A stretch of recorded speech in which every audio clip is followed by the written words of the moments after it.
சென்னை, மதுரை, திருச்சி நகரங்களுக்கிடையே இயக்கப்பட்டு வந்த சிறிய ரக விமானங்களை ரத்து செய்துள்ள இண்டிகோ நிறுவனம் அதற்கு மாற்றாக இன்று முதல் அதிக இருக்கைகளை கொண்ட பெரிய வகை விமானங்களை இயக்கி வருகிறது.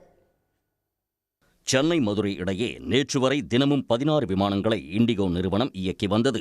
இதேபோல் சென்னை, திருச்சி இடையேயும் தினமும் 12 முறை விமான சேவைகளை இண்டிகோ நிறுவனம் நேற்று வரை வழங்கி வந்தது. இதற்காக 78 இருக்கைகளுடன் கூடிய ATR எனப்படும் சிறிய ரக விமானங்களை இண்டிகோ இயக்கி வந்தது. இந்நிலையில் சிறிய வகை விமான சேவைகளை நிறுத்திய இண்டிகோ அதற்கு மாற்றாக இன்று முதல் A20N ரக விமானங்களை இயக்குகிறது. இவ்வகை விமானங்களில் 180 முதல் 186 இருக்கைகள் உள்ளதால் அதிக பயணிகளை ஏற்றிச் செல்ல முடியும். இதையடுத்து சென்னை, மதுரை, திருச்சி இடையேயான விமான சேவைகளை இண்டிகோ நிறுவனம் குறைத்துள்ளது.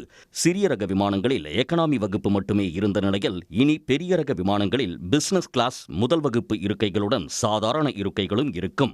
இந்த ஏற்பாடு சோதனை அடிப்படையிலானது என தெரிவிக்கும் இண்டிகோ நிர்வாகிகள் பயணிகளின் வரவேற்பை பொறுத்து தொடர்ந்து நீட்டிக்கப்படும் என்று கூறியுள்ளனர். உடனுக்குடன் செய்திகளை தெரிந்து கொள்ள சன் நியூஸ் பெல் ஐகானை கிளிக் பண்ணுங்க.